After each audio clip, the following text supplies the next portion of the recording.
భక్తుడు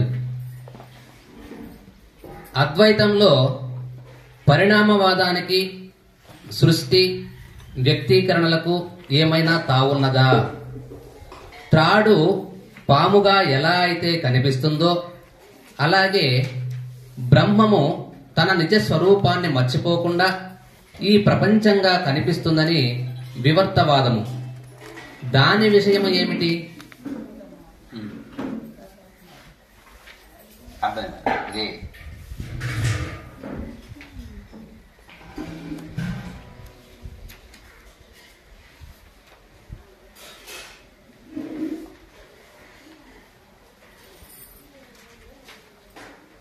క్వశ్చన్ అర్థమైతే కదనా?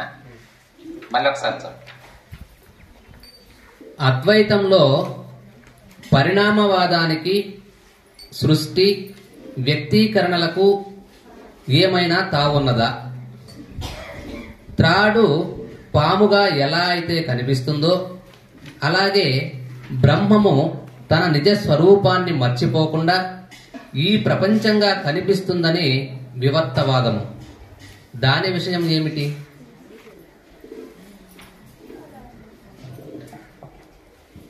ఇది చాలా కాన్సెప్ట్, చాలా లోతైన విషయం. ఇది అద్వైతంలో పరిణామవాదానికి సృష్టి వ్యక్తీకరణకు ఏమైనా తావున్నదా? అసలు పరిణామవాదం అనగా ఏమి, వివర్తవాదం అనగానేమి, ఈ రెండు తెలుసుకుంటే మనకు ఈ కాన్సెప్ట్ అర్థమవుతుంది. పరిణామవాదం ఇంతకుముందు మనం చెప్పుకున్నాం, అందరూ మర్చిపోంటారు ఇబ్బంది అయ్యే దాని గురించి. ఎవరైనా గుర్తుంటే చెప్తారా?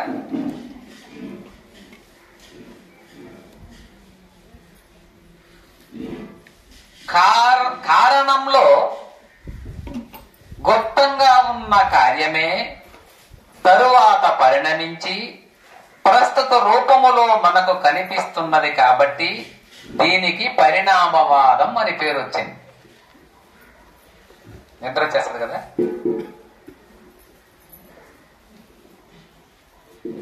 పరిణామవాదానికి సృష్టి వ్యక్తీకరణకు ఏమైనా తావున్నదా అంటే పరిణామవాదం అనగానేమి, వివర్తవాదము అనగానేమి అనేది ప్రశ్న అని రమణ భగవాన్లు అడిగారు. దానికైనా ఏం చెప్తున్నాడంటే అసలు పరిణామవాదం అనగానేమి, కారణంలో గుప్తంగా ఉన్న కార్యమే తరువాత పరిణమించి ప్రస్తుత రూపములో మనకు కనిపిస్తున్నది కాబట్టి దీనికి పరిణామవాదం అని పేరు.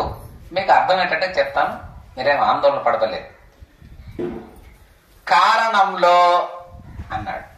ఏంది కారణం? డెఫినేషన్ అర్థం కావచ్చు చెప్తాను. కారణములో కార్యము గుప్తంగా దాగి ఉన్నది.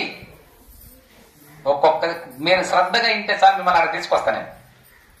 ఉదాహరణకు చెట్టు విత్తనం, తల్లిదండ్రులు వీర్యము మనిషి. ఏనా? అదేవిధంగా చెక్క పేపర్ లేదా టేబుల్. ఎందుకు చెప్తాను నేను అర్థం అంటే చెట్టు బీజం, చెట్టు కార్యం, కార్యం అంటే పని. ఏదైనా ఆ చెట్టు ఇంత గొప్పదవడానికి ఏముండాలి? కారణం. ఇప్పుడు వస్తున్నారా? ఇప్పుడు ఇది సత్సంగం చేస్తున్నాం, ఇది కార్యం. కారణంలో జ్ఞానం, జ్ఞానం సంపాదించడానికి ఇక్కడికి వచ్చారు. కార్యం కనబడుతున్నదే గాని కారణం కనబడడం లే. ఇప్పుడు అర్థమైందా? కార్యం కనబడతా ఉంది, అందరం కూర్చున్నాం వింటున్నాం. ఎందుకంటే జ్ఞాన సముపార్జన. కాబట్టి ప్రతి పనిలో కార్యము కారణము ఉండే తీరుతుంది. ఇప్పుడు చెట్టు కార్యమా కారణమా? Very good. దానికి కార్యం అది, కారణం ఏది? బీజం. ఇప్పుడు ఈ టేబుల్ కార్యమా కారణమా? కార్యం. దీనికి కారణం ఏది? కొయ్య లేదా చెట్టు. వెరీ గుడ్, భలే చెప్తున్నారు. ఫ్యాను కార్యమా కారణమా? కార్యం. దానికి కారణం ఏది? కరెంట్. అబ్బా, చూసినారా ఎంత ఇంటెలిజెంట్ చెప్పినారు, కరెక్ట్. అంతే, అయిపోయింది, ఇంతే. ఈ కుర్చీ కార్యమా కారణమా? కార్యం. దీనికి కారణం ఏది? ప్లాస్టిక్. కాబట్టి ప్రతి పనిలోనూ కార్యము. అయితే ఆశ్చర్యంగా కార్యం కనబడుతుంది, కారణం కనబడుతుంది. ఆమె ఆలోచిస్తూ పోతున్నది. ఎక్కడకు? కూతురు చూడాలని పోతా ఉంది. కార్యం కనబడింది మనకు. ఎక్కడికి పోతున్నావు అక్క అని అడిగిన. ఏం పోతాం? కార్యం కనబడింది, కారణం లోపల ఉంది. కూతుర్ను చూడాలి, అది కారణం. కారణం కనబడదు, కార్యం కనబడతారు. ఇప్పుడు అర్థమైందా? అది ఆయన చెప్తున్నది. ఆ పరిణామవాదం అనగా ఏమంటే, అయితే ఈ కార్యములో కారణం దాగి ఉంది. ఎలా? నిగూఢంగా, గుప్తంగా. రైట్. ఇప్పుడు ఒక ఏనన్నా మంట పొగ. కాబట్టి కనిపిస్తా ఉంది, మంట కనిపిస్తా ఉంది, పొగ కూడా కనిపిస్తుంది.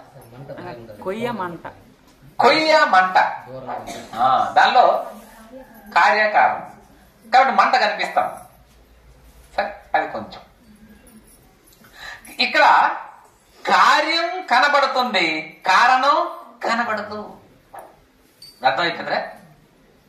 కార్యం కనిపిస్తుంది, కారణం కనబడదు. అందుకని కారణములో కార్యం గుప్తంగా దాగి ఉంటుంది. చెట్టులో గింజ దాగుందా లేదా? ఈ టేబుల్లో కొయ్యి దాగుందా లేదా? ఆ ఫ్యాన్ లో కరెంటు దాగుందా లేదా? ఈ కుర్చీలో ప్లాస్టిక్ దాగుందా లేదా? మన ప్రయాణంలో బిడ్డనో ఏదో చూడాలని దాగుందా లేదా? ఈ సత్సంగంలో జ్ఞానం దాగుందా లేదా? ఆ విధంగా కారణంలో గుప్తంగా ఉన్న కార్యమే తరువాత పరిణమించి ప్రస్తుత రూపంలో మనకు కనిపిస్తుంది. ఈ కార్యములో కారణం దాగి ఉండి తరువాత అది మనకు కనిపిస్తుంది కార్యరూపములో. కారణ రూపముగా ఉన్నటువంటి బీజము ఆ యొక్క భూమిలో బడి పెద్దదై కార్యరూపము దాల్చి మనకు కనబడుతుంది. ఆ కారణమే ఈ కార్యమై కనబడింది మనకు. రైట్. ఆ విధంగా ఇది పరిణామం చెందింది. అవునా లేదా? పరిణామం చెందింది. కొయ్యగా ఉన్నది టేబుల్ అయింది, ప్లాస్టిక్ గా ఉన్నది కుర్చీ అయింది, బీజంగా ఉన్నది చెట్టు అయింది, కరెంటుగా ఉన్నది ఫ్యాన్ గా తిరుగుతా ఉంది. ఆ విధంగా అది పరిణామం చెందింది కాబట్టి పరిణామవాదం. అర్థమైందా? అది ఇది వితండవాదం. కాబట్టి కార్యములో కారణము దాగి ఉండి ప్రస్తుతం మనకు కనిపించేటువంటి రూపంగా కనిపిస్తుంది కాబట్టి దీనిని పరిణామవాదం అని అంటారు. అర్థమైందా? ఎప్పుడూ కార్యము ఉందంటారు కాబట్టి దీన్ని సత్కార్యవాదం అని కూడా అంటారు. దీనికి ఇంకొక పేరు సత్కార్యవాదం అని కూడా పేరు. ద థియరీ ఆఫ్ ఎవాల్యుయేషన్ అని కూడా అంటారు. దీనిని చెప్పిన వాడెవరయ్యా ఈ సిద్ధాంతాన్ని అంటే కపిలుడు, కపిల మహర్షి. పరిణామ సిద్ధాంతాన్ని ప్రతిపాదించిన వాడు కపిల మహర్షి. Okay, right. దీని మీద ఊరికొక మీకు ఎవరు దీన్ని ఏంది పరిణామ సిద్ధాంతం అని మీకు చెప్తాను. దీన్ని సాంఖ్యయోగం అని కూడా అంటారు. ఇది అద్వైత సిద్ధాంతానికి దగ్గరగా ఉంటుంది కొద్దిగా. పూర్తి అద్వైత సిద్ధాంతం కాదు ఇది. అద్వైత సిద్ధాంతానికి దగ్గరగా పోతుంది. అంటే కొంచెం తేడా. కార్యకారణంలో రెండు లేవు, ఉన్నది ఒకటే అంటాడు అద్వైతి. ఉన్నది ఒకటే అంటాడు అద్వైతం. ఇక్కడ రెండుగా కనిపిస్తూ ఉన్నటువంటి ఒకటి. నేను అర్థం అవుతుందా? బోరుగా ఉందా? ఇది కార్యకారణ సిద్ధాంతం. దీనినే పరిణామవాదం అంటారు. ఓకే. అయితే రెండవది ఆయన ఏం చెప్తున్నాడంటే వివర్తవాదం. రమణ మహర్షిని అడిగినారు, అయ్యా పరిణామవాదం వివర్తవాదం అంటే అని చెప్తున్నాడు ఆయన. ఒక పదార్థం తన స్వరూపానికి నష్టం లేకుండా మరొక రూపంగా మారి కనబడుటే, భాషించుటయే వివర్తవాదం. ఇది తెలవండి. పరిణామవాదం వేరు. కార్యములో కారణం నిగూఢంగా దాగి ఉండి తర్వాత కార్యరూపము దాల్చి కనబడుటయే పరిణామవాదం. ఏదైనా చెట్టులో విత్తనము దాగి ఉండి అంత పెద్ద చెట్టు అయిన తర్వాత మళ్ళీ అది కనబడుతుంది. ఇదే పరిణామవాదం అని ఇంతకుముందు అనుకున్నాం. ఇప్పుడు వివర్తవాదం, ఇది అసలైన సిద్ధాంతం మంది అద్వైతం. ఇది ఏమంటారంటే ఒక పదార్థం తన స్వరూపానికి నష్టము లేకుండా మరొక రూపంగా మారి కనబడుటే, ఇది వివర్తం. ఇది అద్వైతం. వివర్తవాదం అనగా ఏమి? ఒక పదార్థం తన స్వరూపానికి నష్టం కలగకుండా వేరొక రకంగా కనబడుటయే, భాషించుటయే వివర్తవాదం. ఉదాహరణకు నీళ్లుగా ఉన్నటువంటి నీళ్లే, సముద్రములో ఉన్న నీళ్లే ఆ రూపానికి నష్టం కలగకుండా అలగా కనబడింది. అలగా కనబడినంత మాత్రాన నీళ్ళేమన్నా నష్టపోయినాయా? లే. తన నిజస్వరూపానికి ఆటంకం లేకుండా, మారకుండా, తన స్వరూపం మారకుండా వేరొక రూపంగా కనబడుటయే వివర్తవాదం. అది అసలైన సిద్ధాంతం. మనం కూడా ఆత్మస్వరూపులమయ్యుండి దేహంగా కనబడుతున్నాం. నీవు ఆత్మవే అయ్యుండి దేహంగా కనబడుతున్నావు, అంతేగాని నువ్వు దేహానివి కాదు. సముద్రములో జలం అవి నీళ్లే అయి ఉండి అలగా కనబడుతున్నాయే గాని అల అసలు కాదు. అలలో ఉన్నది కూడా నీళ్లే. నీళ్లు తీసేస్తే అల ఎక్కడ ఉంది? నీళ్లు తీసేస్తే అల లేదు. కానీ అలా ఎందుకు పేరు పెట్టావు? అది ఒక సపరేట్ గా ఉన్నట్టు కనిపిస్తా ఉంది, లేదు. అర్థమైందనా? నీటిని వదిలి అల ఉంటుందా? సముద్రాన్ని వదిలి అల ఉంటుందా? మరి సముద్రాన్ని వదిలి ఏ విధంగా అల ఉండదో ఆత్మ లేకుండా శరీరం పుట్టదు. ఇప్పుడు చెప్పు, నువ్వు ఆత్మవే శరీరానివే? అర్థమైందా? అయితే మనమేమనుకుంటున్నాం? శరీరం అనుకుంటాం. అలా అనుకుంటున్నావు. అలలో ఉన్నది కూడా నీళ్ళే. శరీరము పేరు మార్చుకుని వచ్చింది కూడా ఆత్మే. అర్థమైందా? అది విషయం అని తెలుసుకోవడమే వివర్తవాదం. తన నిజస్వరూపం మారకుండా, నష్టం లేకుండా, ఏనా అలగా మారితే అదేమి నష్టపోదు. నీళ్లు అయ్యో ఇది మారిపోయింది, అలగా మారిపోయింది, ఇంకా నేను నీరు గాను అంటుంది. అదే లే. అలగా మారినా, బుడగగా మారినా, నురుగ్గా మారినా నీళ్లు నీళ్లే. అలా మనం ఇంద్రియాలుగా మారినా, శరీరంగా మారినా, నువ్వేంగా మారు. అది దేనిలోకి కలిసిపోవాలి? ఏ విధంగా బుడగ పగిలిన నీరే, అలా అణిగిపోయిన నీళ్లే. నీరు ఈ యొక్క నురుగు ఆరిపోతే నీళ్లే. తన నిజస్వరూపాన్ని పొందతాయే గాని నష్టపో. అలా మనం కూడా ఇంద్రియాలు, మనసు, ప్రాణం, దేహం ఇవన్నీ కూడా అణిగిపోయినా సముద్రంలోనే అణిగిపోయినట్టుగా, ఆత్మలోనే లయమైనట్టుగా మన కూడా అది. దీనినే వివర్తవాదం అంటారు. సార్ అర్థమైందా? కాన్సెప్ట్ అర్థమైందా? ఇంకేమైనా డౌట్ ఉందా? ఉన్న రూపానికి చెడకుండా నష్టం కాకుండా తన రూపాన్ని మారినట్టు చూపిస్తుంది, మారినట్టు కనిపిస్తున్నది. ఇది వివర్తవాదం, ఇది అద్వైతం, ఇదే అసలైంది. అర్థమైందండి? కాబట్టి వివర్తవాదం అనగా ఇంత విషయం చెప్పాడు రమణ మహర్షి. ఇదయ్యా వివర్తవాదం అంటే. వాస్తవానికి అది మారలేదు, మారినట్టుగా కనిపిస్తా ఉంది. ఆ మారినట్టుగా కనిపిస్తూ ఉన్నది కూడా నీళ్లే అని ఆ వివర్తవాదం చెప్పాడు. అలా ఆ విధంగా తన నిజ స్వరూపాన్ని కనబడకుండా పోవడం ఇదే వివర్తవాదం, ఇదే పరిణామవాదం అని భగవానుడు దాని విషయం కోలం అలా చెప్పాడు. అది మీకు నేను చెప్పాను. నెక్స్ట్ మహర్షి, జగత్తు మిథ్య అని నిరూపించే మార్గాలు చాలా ఉన్నాయి. వానిలో కళ ఒక ఉదాహరణ. జాగ్రత్త, స్వప్న, సుషుప్తి అవస్థలు మూడింటిలో చాలా విపులంగా చర్చించడానికి కారణం శృతుల మూడింటికి ఆధారమైన సత్యాన్ని ప్రకటించడమే. ఆ మూడవస్థల్లోని పరస్పర భేదాలను విమర్శించే ఉద్దేశము కాదు, అసలు ఉద్దేశాన్ని మనం స్పష్టంగా గుర్తించాలి. జగత్తు మిథ్య అని వారన్నారు. మీ మిథ్యాత్వములో దశలు, అంతర్దశలు ఉన్నాయా? అవి వంద్యాపుత్రుని బ్రాకెట్లో గొడ్రాలి బిడ్డ లాగా, గగన కుసుమం లాగా నిజం ఏమాత్రం లేని అవాస్తవిక పదాలేనా? కాని ఈ ప్రపంచం నిజం, కేవలం శబ్దజాలం కాదు. సమాధానం ఒక్కటే. గుడ్డి వెలుగులో చుట్టలు చుట్టియున్న త్రాడులోని సర్పాభాసంగా అది సత్యంపై ఆరోప మాత్రమే.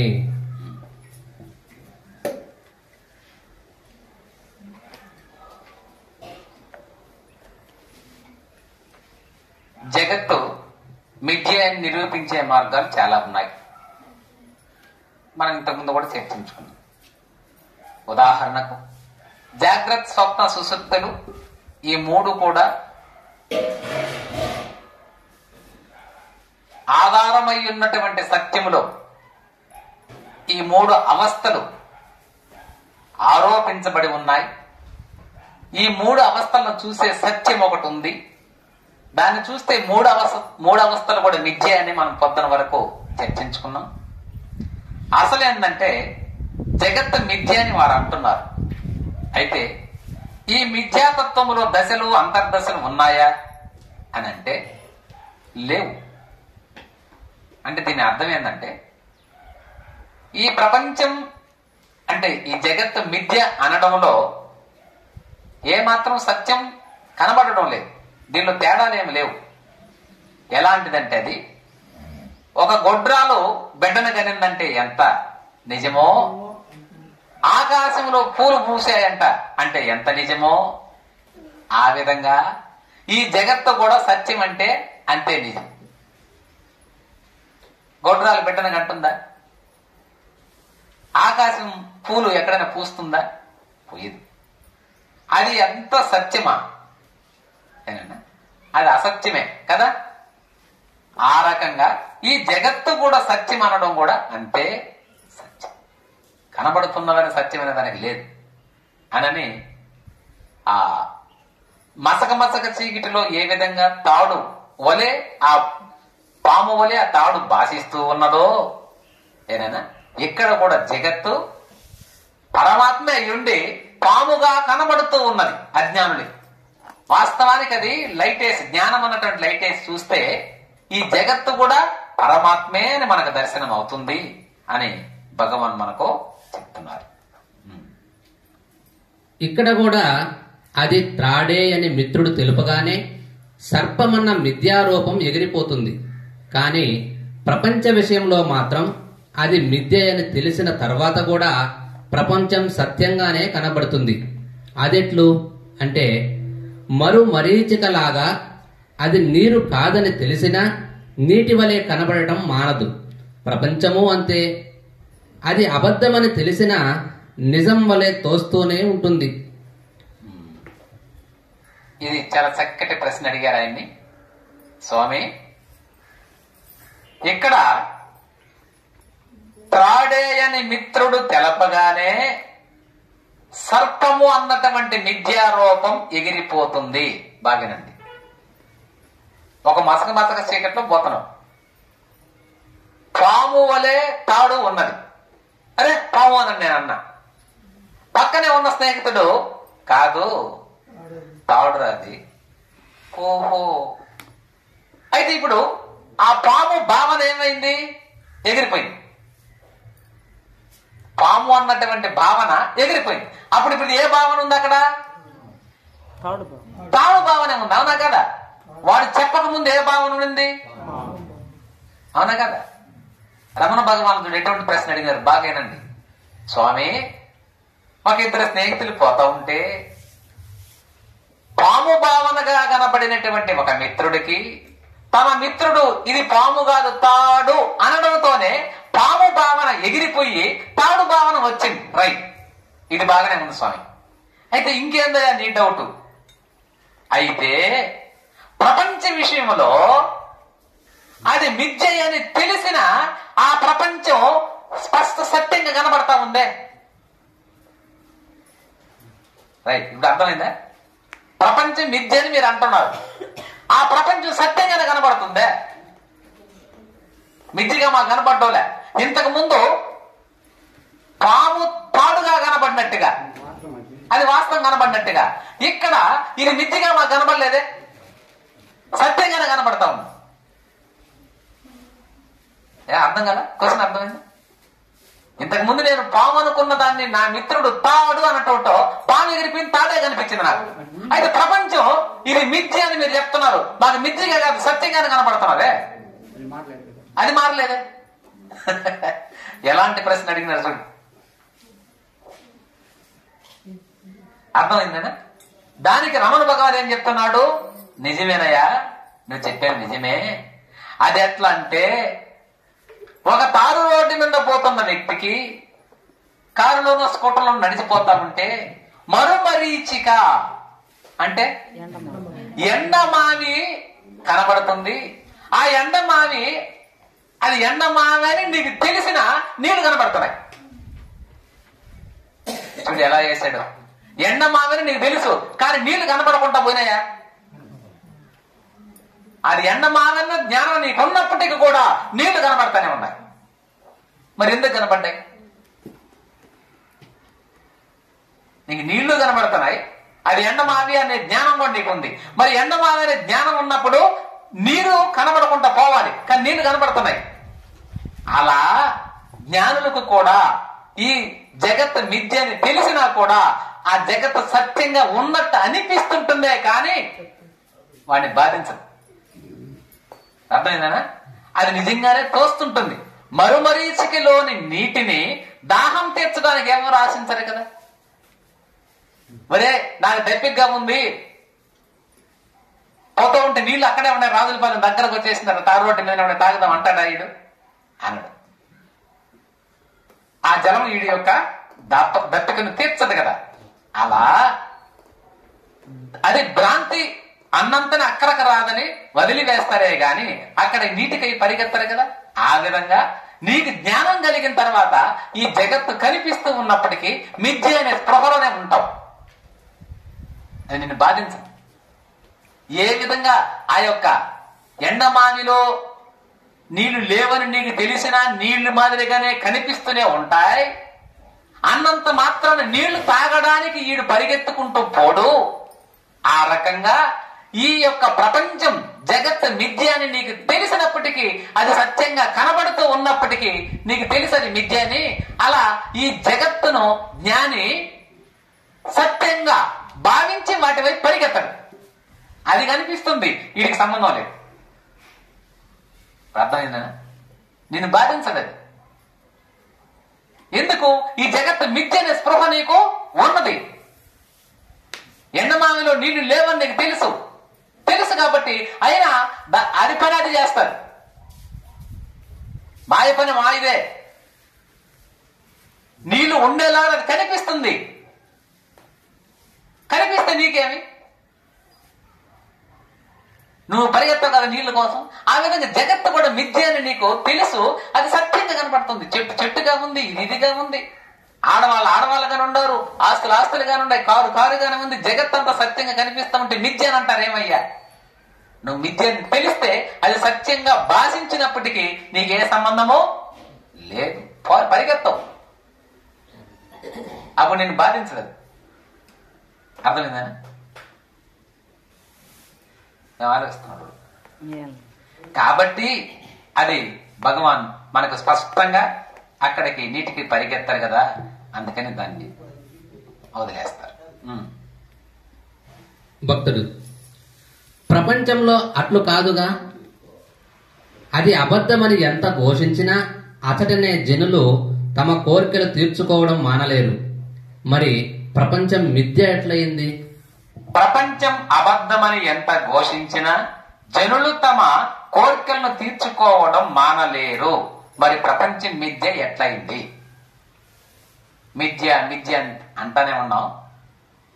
తన కోరికలు తీర్చుకోవడం మానవులు మానలేదు, మరి మిథ్య ఎట్లయింది స్వామి అని భగవాన్ ఏమన్నాడు? నేను మహర్షి, కలలోని కోరికలను కలలోని పదార్థములతో తృప్తి చేసినట్లు విషయాలున్నవి, కోరికలున్నవి, కోరిక తీరుట ఉంది. జాగ్రత్త ప్రపంచంలో వలె కలలోని కల్పనలు కూడా ప్రయోజనం ఉద్దేశించినవే, కానీ అవి యథార్థములు అనుకోము. అర్థమైంది?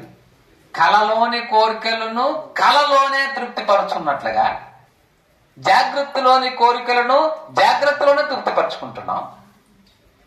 రెండు కలే. శాశ్వతం కాదు అని నేను శాశ్వతం జ్ఞానులకి అంతే, జ్ఞానులకి మాత్రం, అందరికీ కూడా అందరికి కూడా, కానీ వాళ్ళకి అర్థం అవుతుంది, మనకు కూడా అర్థం అవ్వాలని చెప్తున్నదే. కాబట్టి కలలోని కోరికలను కలలోనే పదార్థములతో తృప్తి చేస్తున్నాడు. కలలో ఆకలి ఒక ఆయనకి, ఆకలి ఆకలి అంటున్నాడు, అంతే పరిగెత్తుకుంటూ రాజులపాలెం ఆశ్రమం పోయినాడు. అక్కడ భలే భోజనం పెడుతున్నారు, వెజిటబుల్ బిర్యానీ పెట్టినారు, గోంగూర పెట్టినారు, రసము, సాంబారు, మజ్జిగ, అరటికాయ తాలింపు పెట్టినారు, ఇవన్నీ పెడతా ఉన్నారు. భలే తిన్నాడు. తినిన తర్వాత కడుపు నిండిపోయింది, పడుకొని నిద్రపోయినాడు. లేచి చూస్తే ఇంట్లోనే ఉంటాడు. ఆకలి వచ్చింది ఎప్పుడు? కలలోనే. అన్నం తినింది ఎప్పుడు? కలలోనే. కలలో కోరిక కలలో తీర్చుకున్నాడు. అలా ఎలలో కోరిక ఎలలో తీర్చుకుంటున్నావు. రెండు ఒకటే. ఇప్పుడు ఇది కరెక్ట్. కలలో కోరిక కలలో, ఇలలో కోరిక ఇలలో, రెండు అబద్ధమే. ఏ కోరికగా అటు కలలోనో ఇటు ఎలలోనో రెండింటిని సాక్షిభూతంగా మేలుకొని చూసేవాడే అసలైన వాడు. వాడికి ఆకలి లేదు, అన్నము లేదు, తినేది లేదు, అన్ని చూస్తానే ఉన్నాడు. వాడే నువ్వు.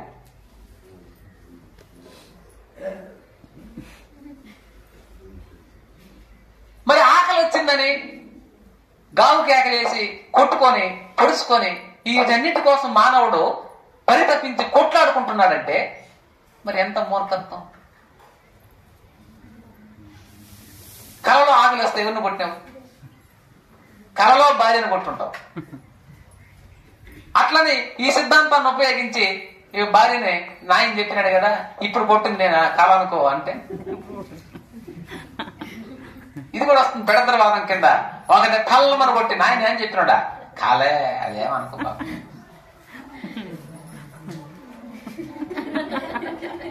ఆమె కళ్ళలో ఒకటెత్తి 4 ఆన్ చేసి ఇది కూడా నువ్వు కళ అనుకుంటే. కాబట్టి చెప్పినాను లాస్ట్ పార.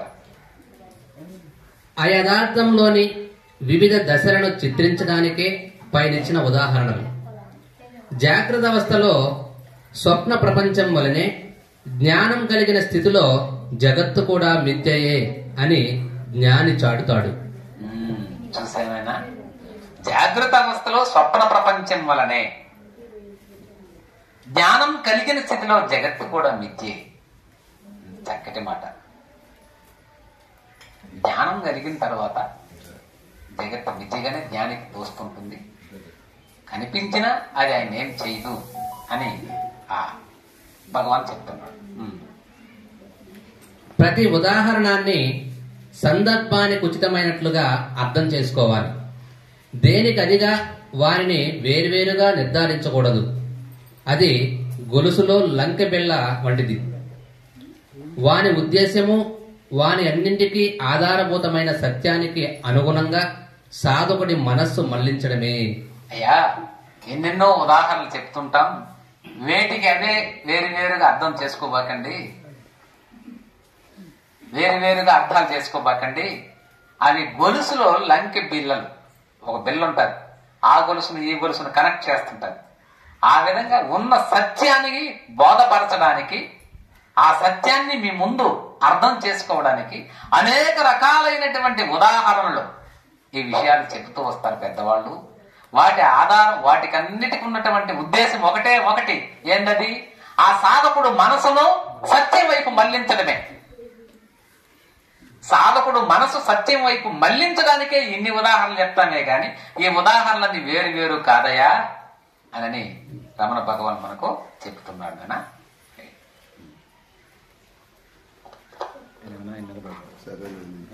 సరే.